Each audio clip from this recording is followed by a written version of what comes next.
Hello, LinkedIn friends, colleagues, passersby.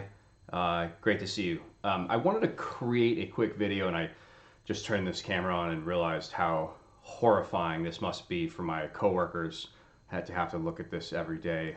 This mountain man here, who obviously has not understood self-grooming in quite some time, 8 weeks to be exact.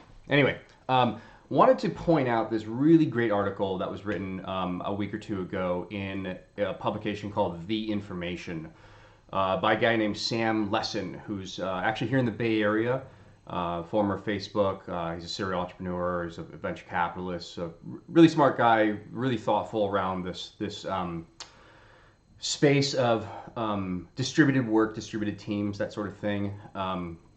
Anyway, he wrote this great piece called "The Long-Term Implications of Extended Work from Home," and I'll link to it in the comments here after the video. Everybody should check it out. But basically, I want to highlight a couple points on it and things that I thought were actually pretty interesting predictions.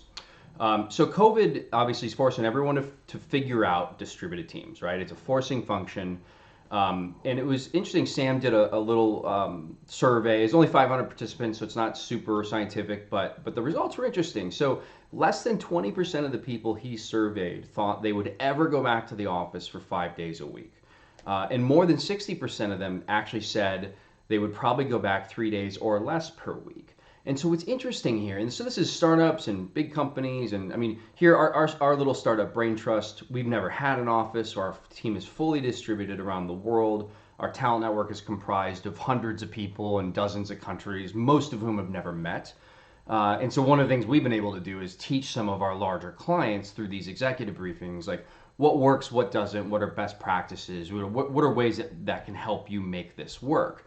And so we've been doing those. They've been really helpful.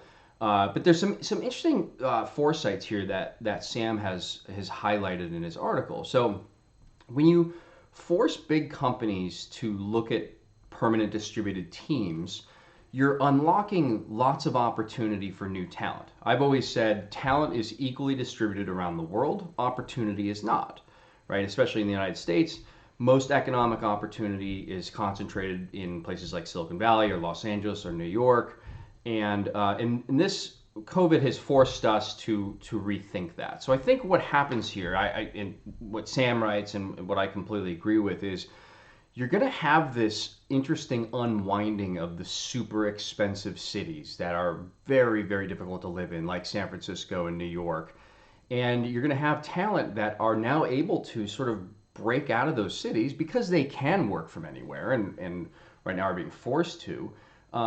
And what's interesting is I don't think that means it's another exodus to the suburbs, right? Because at least here in the Bay Area, and I know New York and LA are similar, the suburbs are just worse, right? It's almost the same awful cost of living, except you're commuting. Here you're sitting on the 101 or withering away on BART, and it's a really bad experience. So I think you might see the return of the small town. I think rural areas may start to flourish again, and Sam makes a great point here in the article about this.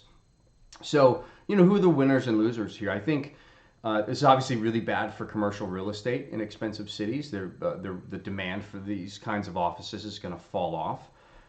It's not great for sort of very expensive talent in these expensive cities that have sort of a geographic lock on the demand. I think as companies now realize that they can have talent all over the world do the same job. So I think there will be some downward wage pressure in the super expensive cities, but lots more opportunities spread across the world. And that's selfishly like why we do Brain Trust, is so we can connect this great opportunity around the world with or great opportunity in these localized cities with the massive talent around the world. So I think you'll see unwinding of that, and hopefully it doesn't all go to the suburbs and our traffic stays really bad. So I think it's great for freedom. I think it's great for this new sort of like let me kind of do my work when and where I want to, and as long as it gets done, don't worry about where I am. So anyway, I really encourage you to check out Sam's article. It really struck a tone with us.